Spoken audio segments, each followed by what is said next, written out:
The airplane's engines roared, a low growl vibrating through my chest as I gripped the armrests. My knuckles white. I wasn't afraid of flying. But something about this red-eye from Chicago to San Francisco felt wrong. Like the air itself was holding its breath. Then I saw him, row 17. Seat Kai's blue eyes locking onto mine like a missile finding its target. I'm Ethan Carter, a 27-year-old graphic designer who'd rather sketch in a quiet cafe than deal with crowded flights. That night, I was heading to a conference, my portfolio stuffed in the overhead bin, my nerves frayed from a breakup that still stung like a fresh wound. My ex, Mark, had called me too closed off, and maybe he was right. I'd built walls so high I could barely see over them. But when that guy in 17C stared at me, it was like he saw straight through the bricks.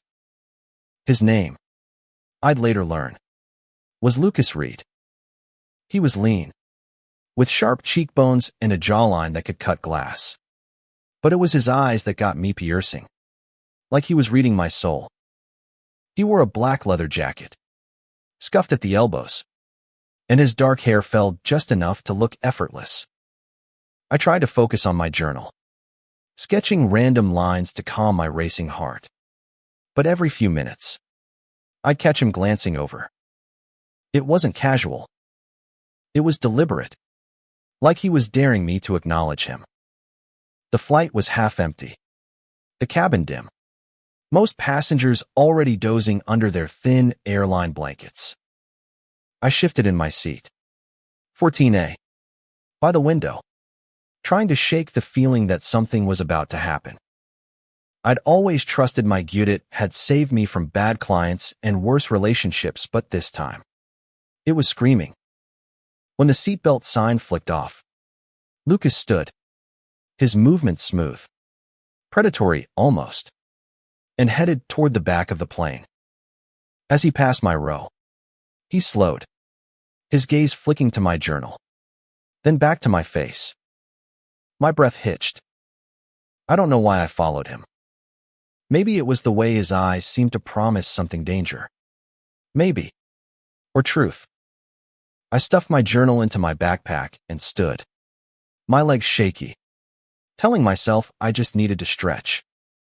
The aisle felt endless, each step pulling me deeper into a choice I didn't fully understand. The bathroom door at the back was slightly ajar, the occupied light off. I hesitated, my hand hovering over the handle, when it swung open, and there he was. Lucas didn't say a word. He stepped aside, just enough for me to slip in.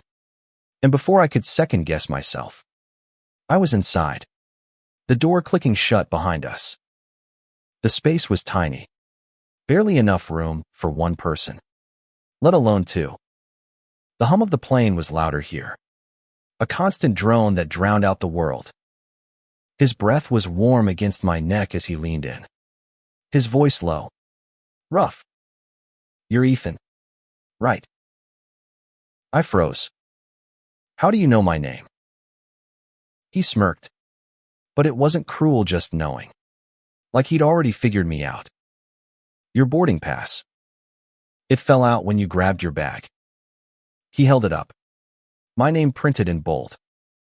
I felt exposed, like he'd peeled back another layer of my carefully built walls. "Why'd you follow me?" he asked, his voice softer now, almost vulnerable. "I don't know," I admitted, my heart pounding so loud I was sure he could hear it. "Why'd you want me to?" He didn't answer, not with words. Instead, he reached out, his fingers brushing my wrist, and it was like a spark igniting gasoline. The air between us crackled, heavy with something neither of us could name. I should have pulled away, should have opened the door and walked back to my seat. But I didn't. I couldn't. In that cramped, humming space, with the world 30,000 feet below, I felt alive for the first time in months. Lucas leaned closer, his lips inches from mine, and whispered, "You're not as closed off as you think." My breath caught, and before I could respond, he kissed me. It wasn't gentle, it was desperate, like he was trying to prove something, or maybe find something. I kissed him back, my hands finding his jacket, pulling him closer, the walls I'd built crumbling with every second. The plane hit a pocket of turbulence, jolting us, but we didn't stop. It was reckless, wild, like we were stealing time from the universe itself. When we finally pulled apart, gasping, his forehead pressed against mine. "This isn't just a moment," he said, his voice raw. "You feel it, don't you?" I did. God, I did. But I also felt the weight of who I was, someone who didn't do this, who didn't take risks, who didn't let strangers into his heart in airplane bathrooms. "What are we doing?" I whispered, my voice trembling. "Living," he said simply. And in that word, I heard a challenge, a promise, a beginning. But beginnings are fragile. And as the plane began its descent, I wondered if what we'd started could survive the landing. Lucas slipped a folded note into my hand before we left the bathroom, his fingers lingering on mine. "Find me in San Francisco," he said, and then he was gone, back to his seat, leaving me with a racing heart and a piece of paper I was too scared to open. Back in 14A, I stared out the window, the city lights of San Francisco coming into view. My journal lay open on my lap, but I couldn't draw. All I could think about was him, his eyes, his touch, the way he'd seen me when I hadn't even seen myself. The note burned in my pocket, and as the plane touched down, I knew this was only the start of something bigger, something that could either save me or break me completely. San Francisco's airport was a blur of neon signs and tired travelers, but all I could focus on was the note in my pocket. I hadn't opened it yet, too afraid of what it might say or what it might mean. Lucas had disappeared into the crowd by the time I grabbed my bag, his leather jacket a fleeting shadow among the suits and backpacks. I found a quiet corner near baggage claim and unfolded the note. His handwriting was sharp, almost urgent. "Meet me at the Castro. Tomorrow, 8 p.m. Blue Door Cafe. Don't overthink it. Ethan." My stomach twisted. The Castro was the heart of San Francisco's gay community, a place I'd only read about, never visited.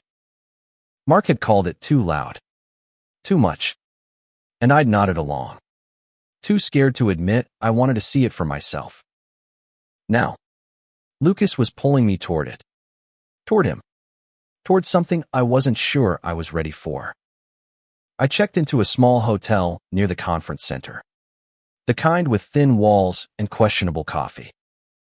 My room was on the 5th floor, overlooking a city that felt alive in a way Chicago never did.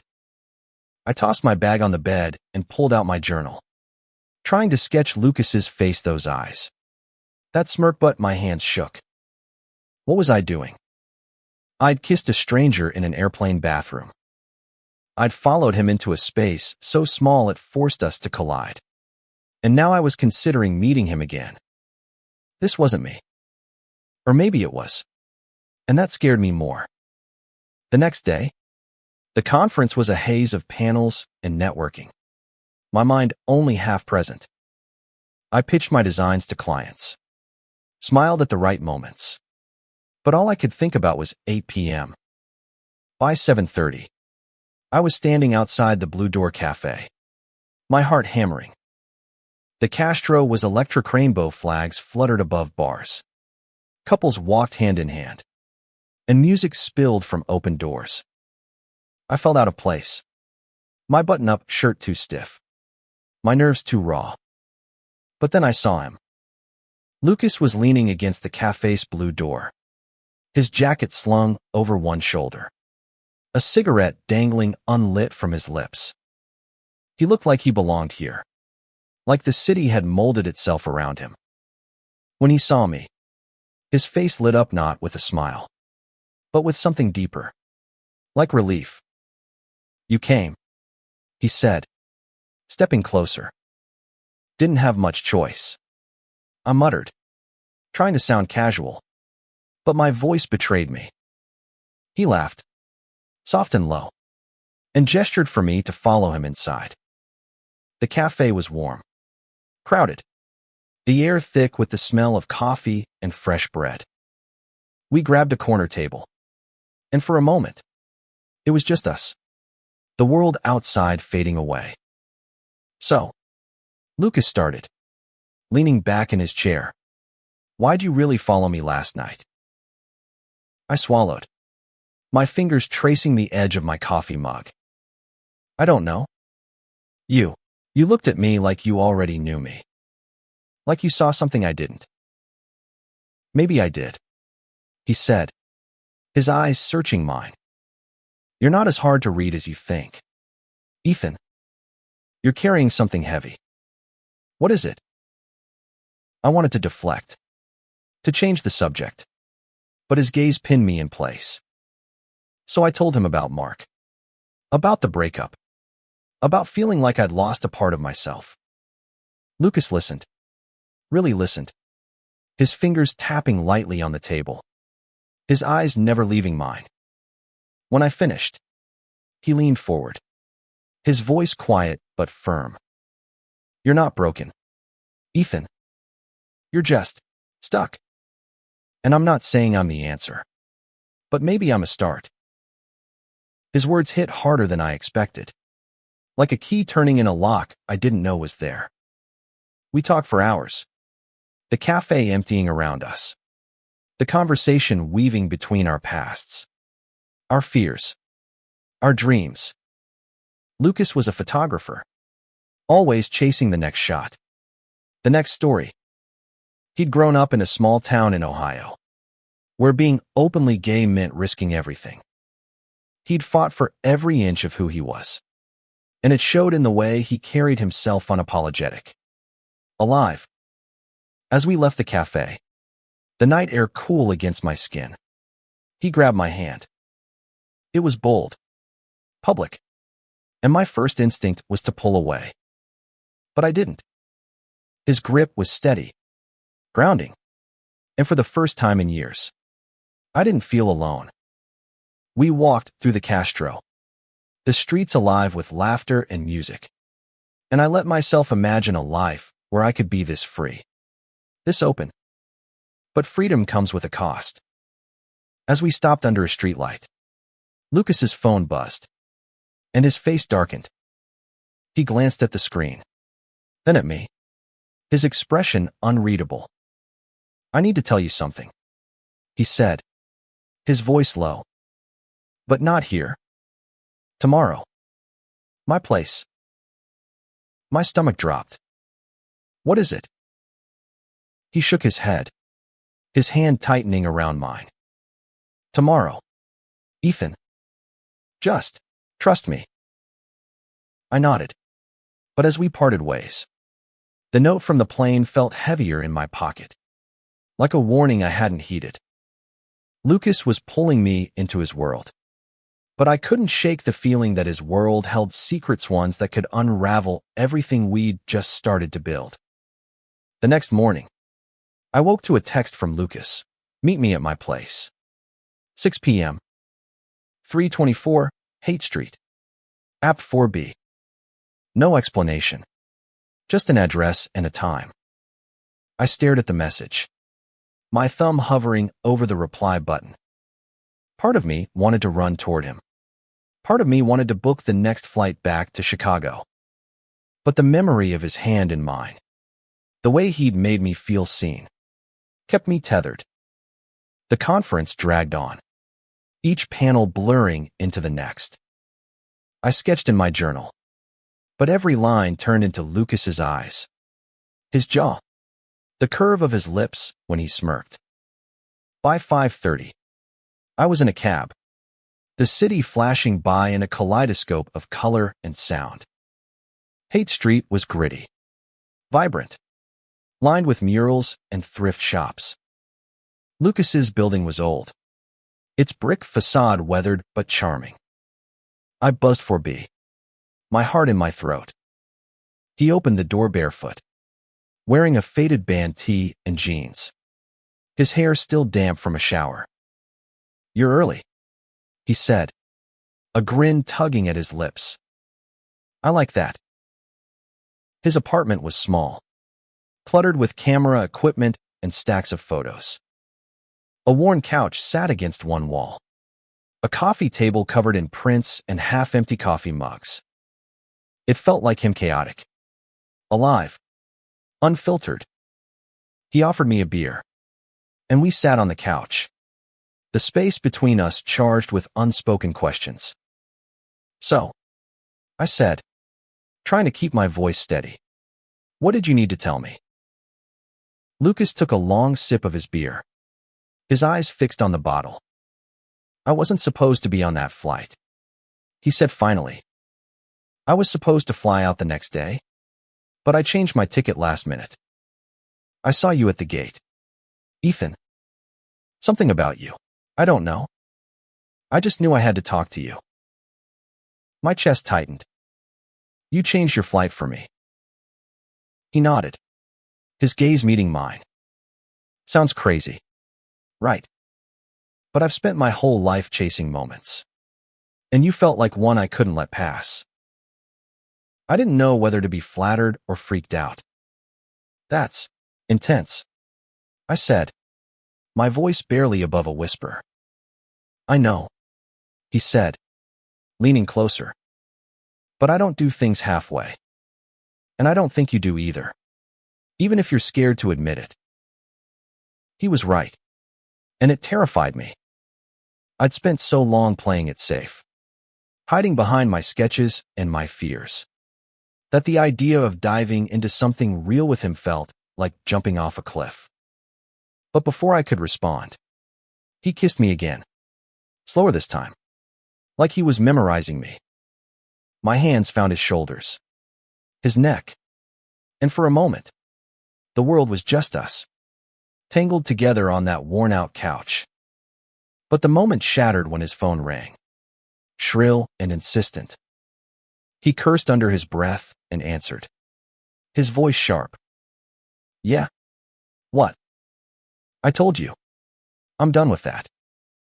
He listened for a moment, his jaw tightening, then hung up without another word. When he turned back to me, his eyes were guarded, like a door slamming shut. "Who was that?" I asked, my voice sharper than I intended. "Nobody," he said too quickly. "Just work stuff." I didn't believe him, but I didn't push. Not yet. Instead, we spent the evening talking, laughing, sharing stories about our lives. He showed me his photos raw, honest shots of people in moments of joy or pain. One was of a young man in a small-town diner, his face lit by a single ray of sunlight, his eyes full of longing. "That's me. 10 years ago," Lucas said softly, before I figured out who I was. I wanted to ask more, but something in his voice told me to wait. As the night wore on, he pulled me close, his arms strong around me, and I let myself believe this could work. But when I left his apartment, the weight of that phone call lingered, a crack in the foundation we were building. The next day, I skipped the conference entirely, too consumed by thoughts of Lucas. I wandered the city, sketching street scenes, trying to make sense of the pull he had on me. By evening, I was back at his place, unable to stay away. But when I arrived, the door was ajar, and inside, I heard voices angry, heated. I froze, my hand on the knob, as a man's voice snapped. "You can't just walk away. Lucas, you owe me." I pushed the door open, my heart pounding, and saw Lucas facing a man in a dark suit. his face flushed with anger. The man turned, his eyes cold, assessing me like I was an inconvenience.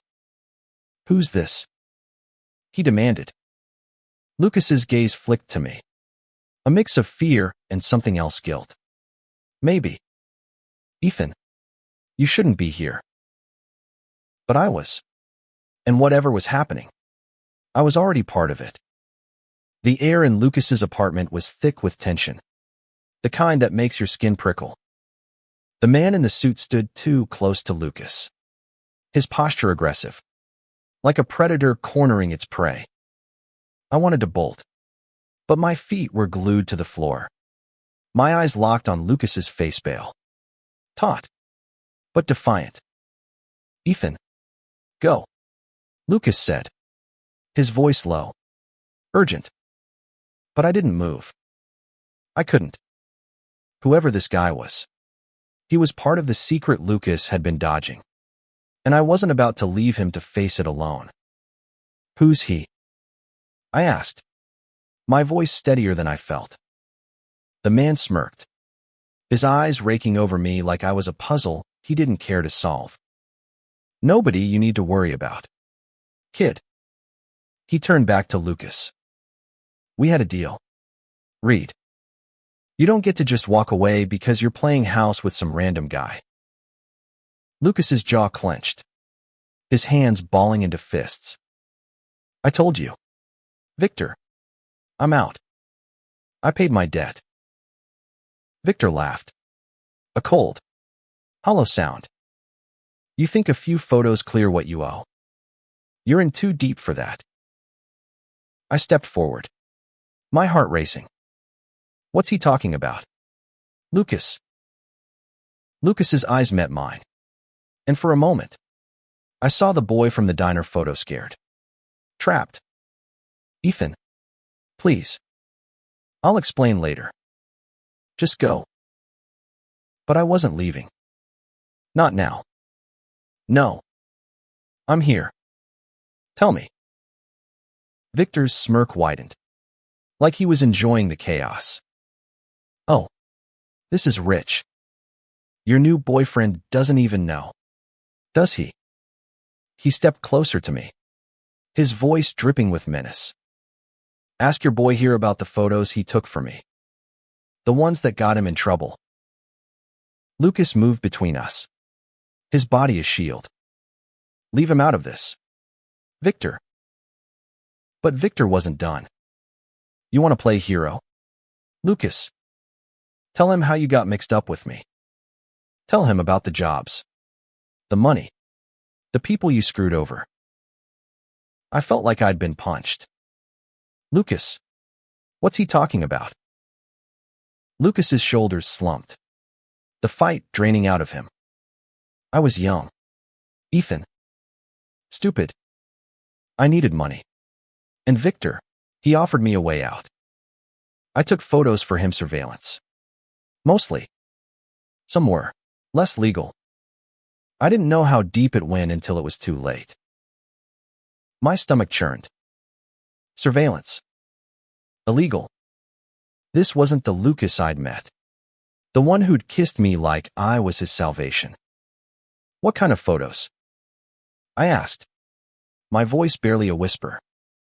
Lucas hesitated, his eyes pleading. "It doesn't matter now.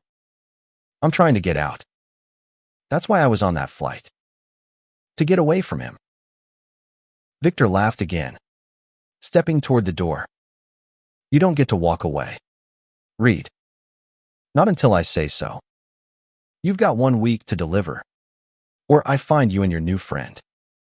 He glanced at me, his eyes promising trouble, then left, the door slamming behind him. The silence was deafening. Lucas sank onto the couch, his head in his hands. I stood there, torn between anger and fear, wanting to comfort him and scream at him all at once. "Why didn't you tell me?" I asked finally.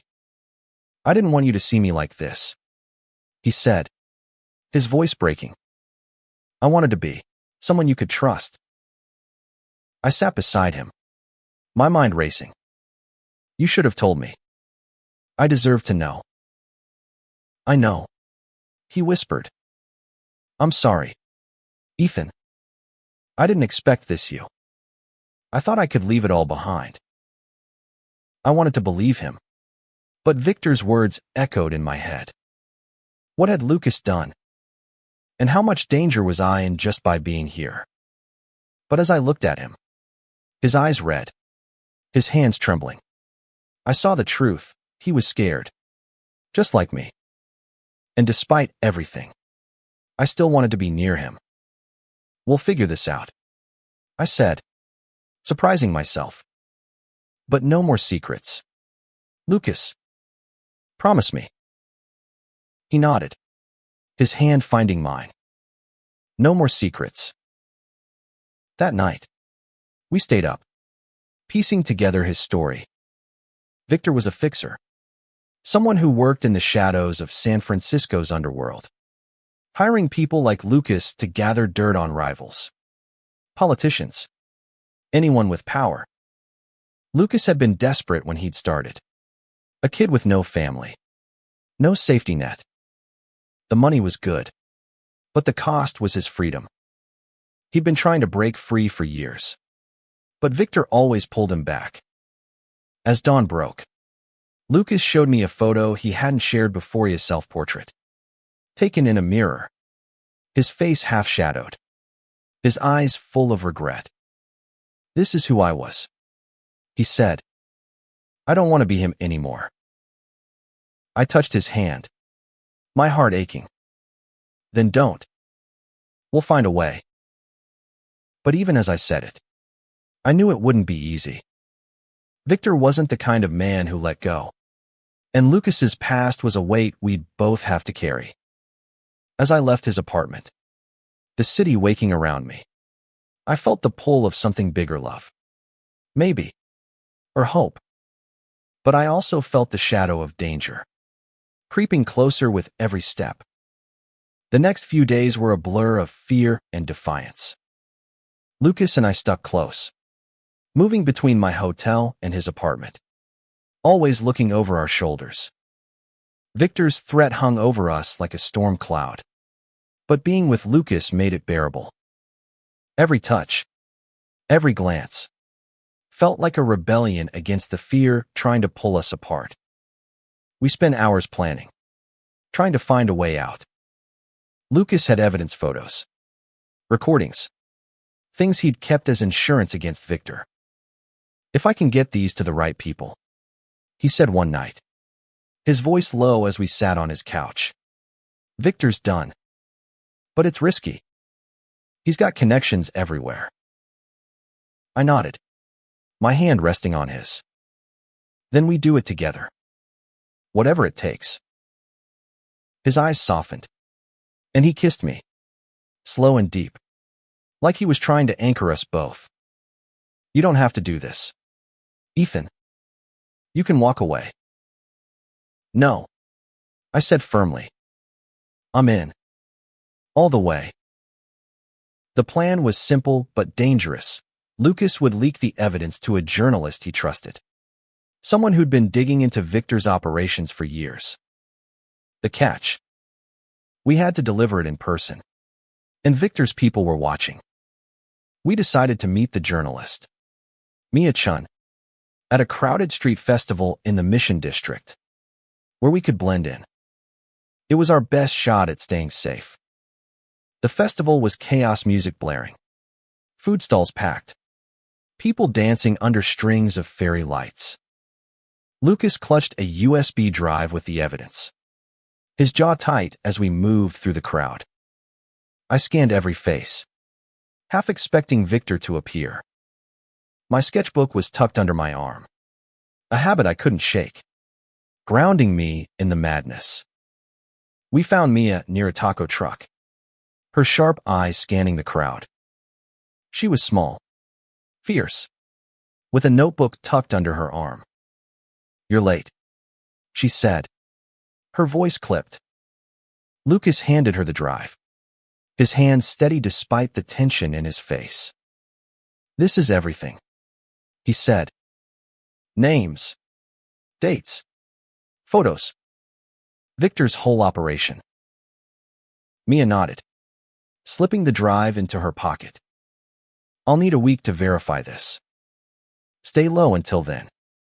If Victor gets wind of this, you're both dead. My stomach dropped, but I forced a nod. We'll be careful. As Mia disappeared into the crowd, Lucas grabbed my hand, pulling me toward a quieter corner. You okay? He asked, his voice soft. No, I admitted, my heart racing. But I'm here. With you. He smiled. A real smile. And for a moment, the world felt right.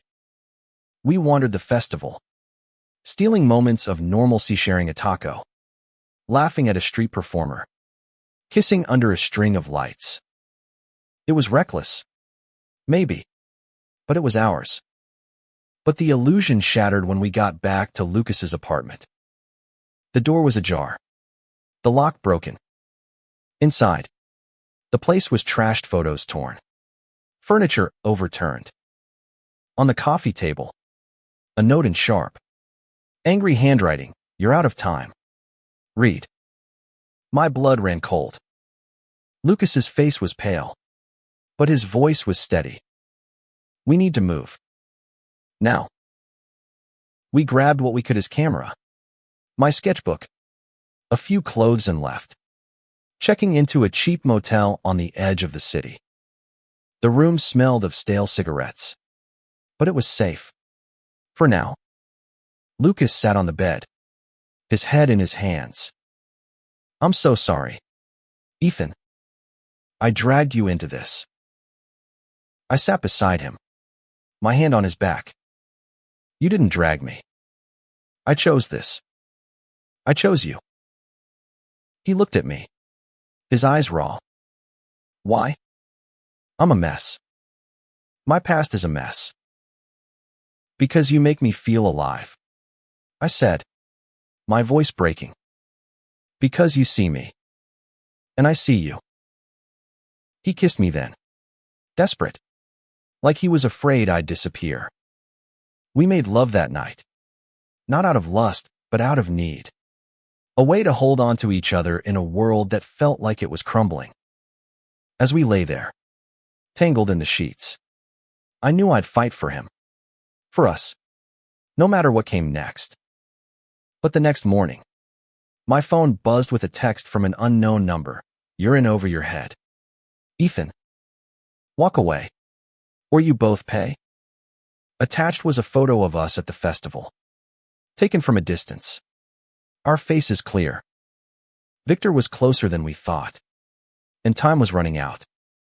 The motel room felt smaller with every hour, the walls closing in as Lucas and I stared at the photo on my phone. It was us, laughing at the festival, oblivious to the danger lurking just out of frame. Victor's message was clear. He was watching, and he wasn't letting go. We can't stay here, Lucas said, pacing the room, his camera slung over his shoulder like a lifeline. He knows where we are. Then where do we go? I asked, my voice sharper than I meant. Fear was eating at me, turning my thoughts jagged. We can't keep running forever. Lucas stopped, his eyes meeting mine. I know a place. A friend's cabin. Up in Marin County. It's off the grid. We can lie low until Mia publishes the story. I nodded, though doubt gnawed at me. And if she doesn't? If Victor gets to her first? She's tougher than she looks, Lucas said, but his voice wavered. He was scared too, and that scared me more than anything. We left at dawn, driving a rental car north across the Golden Gate Bridge. The fog was thick, the city disappearing behind us like a dream. Lucas's friend, a grizzled photographer named Sam, had given him the keys to a cabin deep in the woods.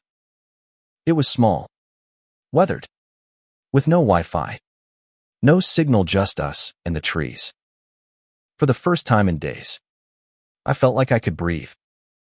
We spent the day settling in. The quiet of the cabin, a stark contrast to the chaos we'd left behind.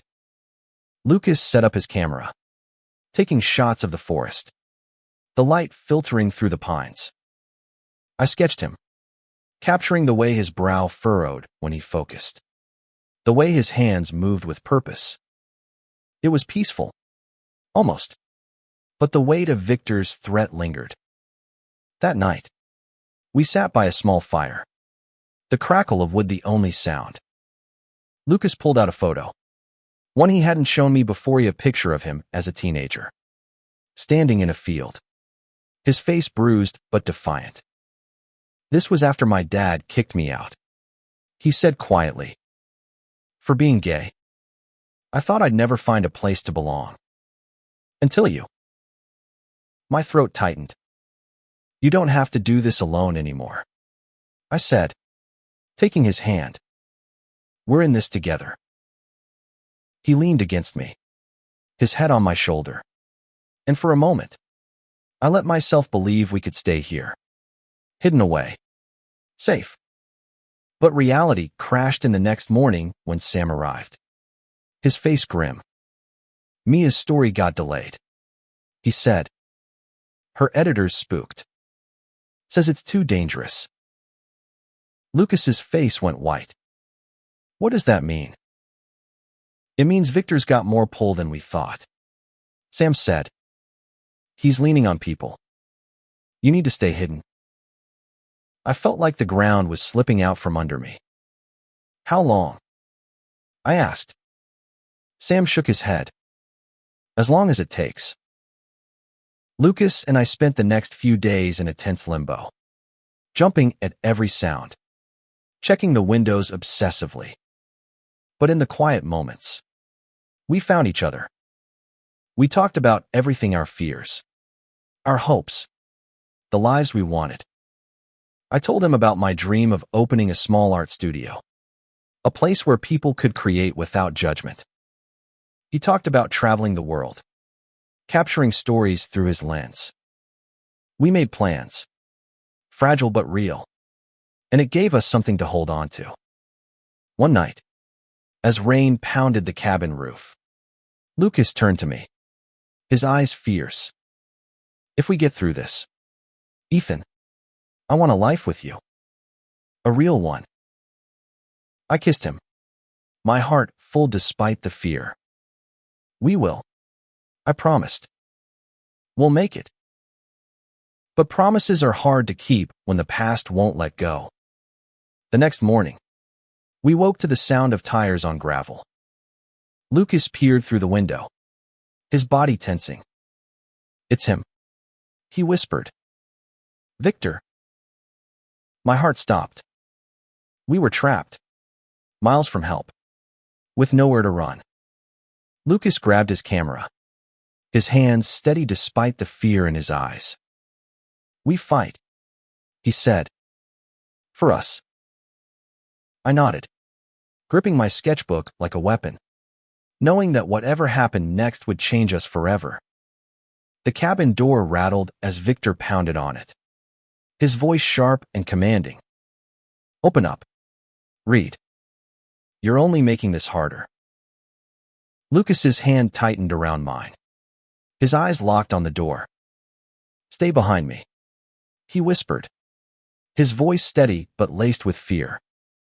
I nodded, my pulse racing, my sketchbook still clutched in my hands like it could somehow protect us.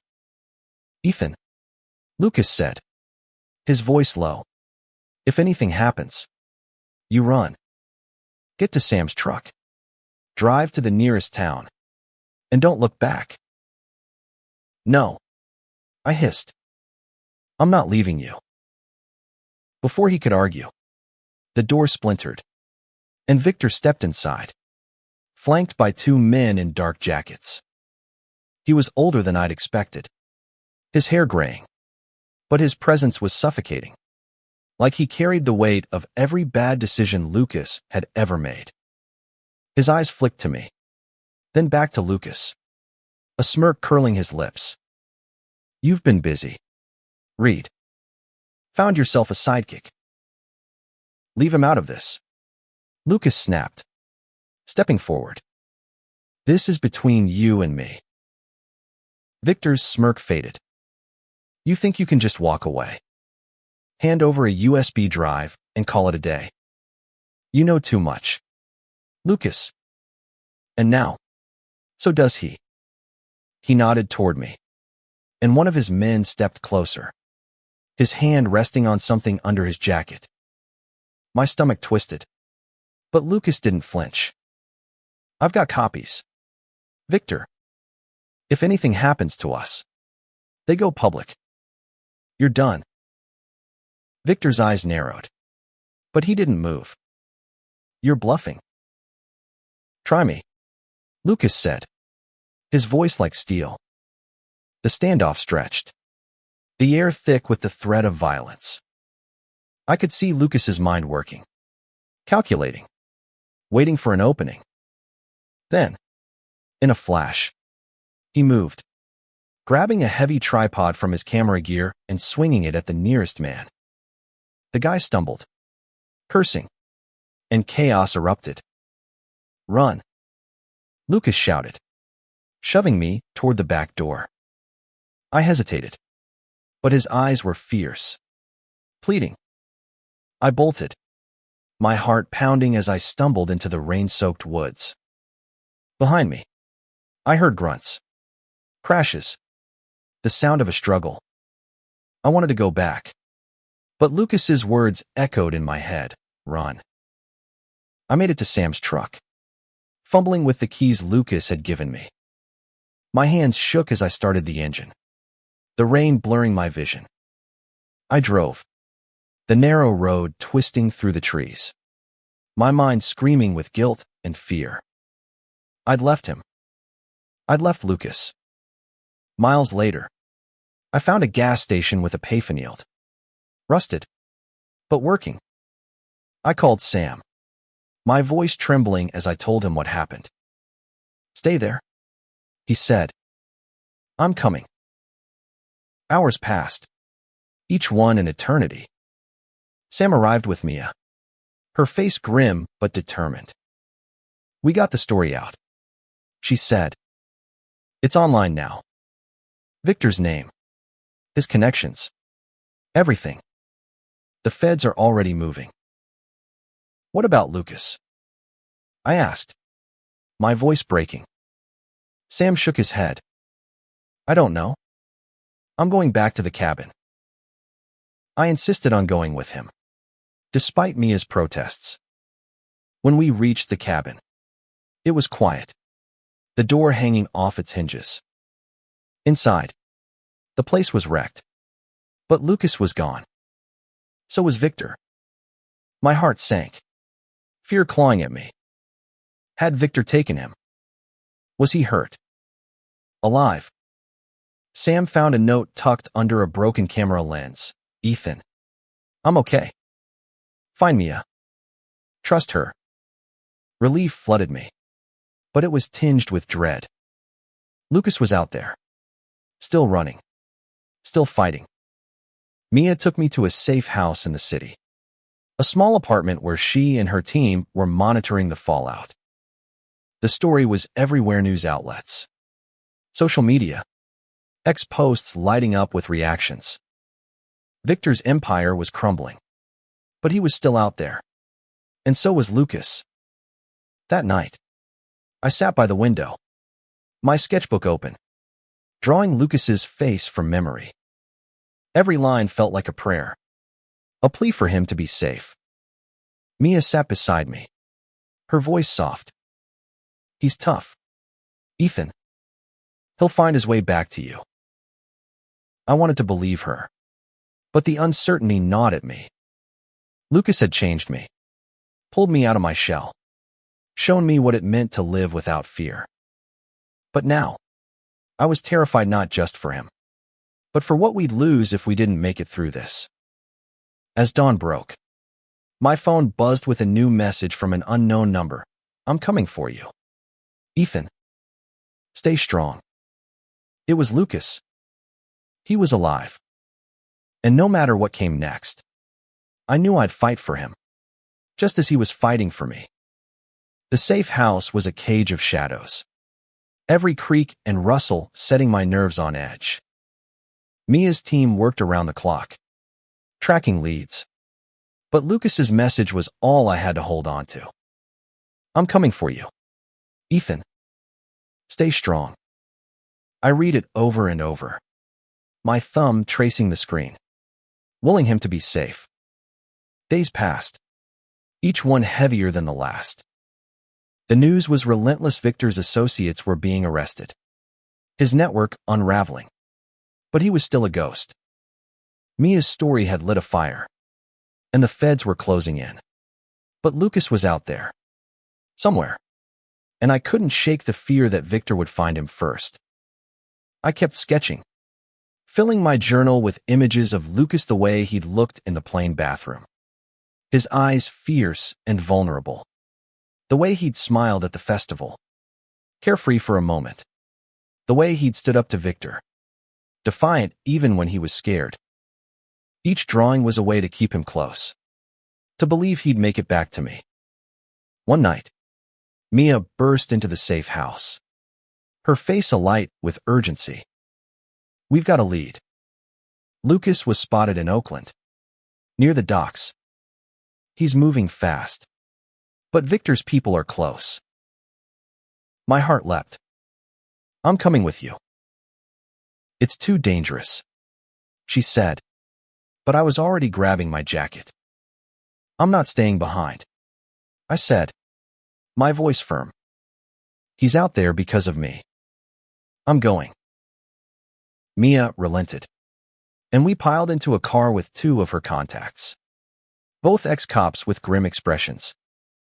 The drive to Oakland was silent, the city lights blurring past like a warning. The docks were a maze of shipping containers and rusted cranes, the air thick with salt and oil. We parked in the shadows, Mia scanning the area with binoculars. There, she whispered, pointing to a figure moving between containers. It was Lucas, his leather jacket unmistakable, his movements quick but cautious. My heart pounded, relief and fear crashing together. But before we could move, another figure emerged. Victor, his face hard, a gun glinting in his hand. He was alone, but that made him no less dangerous. Lucas froze, his hands raised, his voice carrying faintly over the wind. It's over, Victor. The feds are coming. Victor laughed, the sound cold and unhinged. You think you've won? You're nothing without me. Read. I couldn't wait. I slipped out of the car, ignoring Mia's hissed warning, my sketchbook tucked under my arm like a shield. I moved quietly, staying low, my eyes locked on Lucas. Victor was too focused on him to notice me, and I used that to my advantage, creeping closer until I was behind a container, close enough to hear every word. You dragged him into this, Victor said, nodding toward the city, unaware I was there. Your little boyfriend's gonna pay for your mistakes. Lucas's voice was steady. Leave Ethan out of this. You want me. You've got me. I couldn't let him do this alone. I stepped out, my voice shaking but loud. Victor, stop. He spun, his gun swinging toward me. But Lucas moved faster, tackling him to the ground. The gun skidded across the pavement, and I dove for it, my hands shaking as I grabbed it.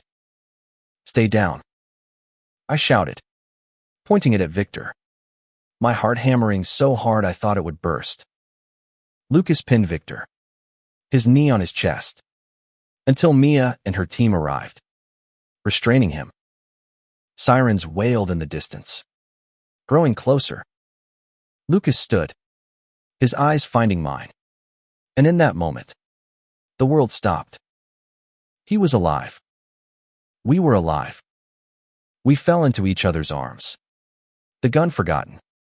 The chaos fading. "You idiot," he whispered, his voice thick with emotion. "You could have gotten killed."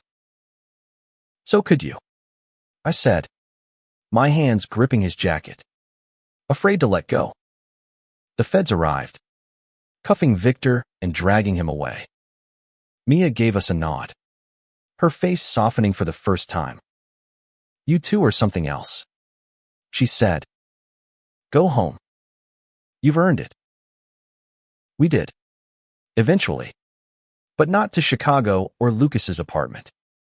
We found a small place in San Francisco.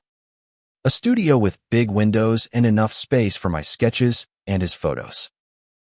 Victor's trial was long, but the evidence was airtight. And he went down. His empire reduced to headlines and prison bars. Lucas and I built a life. Not perfect, but ours. We fought. We laughed. We loved fiercely. Unapologetically. I opened my art studio. And he traveled. Always coming back with stories and shots that took my breath away. The plain bathroom, that tiny space where it all began, became a story we told with laughter and blushes. A reminder of how far we'd come. One night, as we lay in bed, the city humming outside, Lucas turned to me, his eyes soft. "You saved me, Ethan. Not just from Victor, but from myself." I kissed him, my heart full. We saved each other. And in that moment, I knew we'd keep saving each other. Every day, for as long as we had. Because love, real love, isn't just a moment, it's a fight. A choice. A life. And we'd chosen each other. Against all odds. In a world that tried to tear us apart.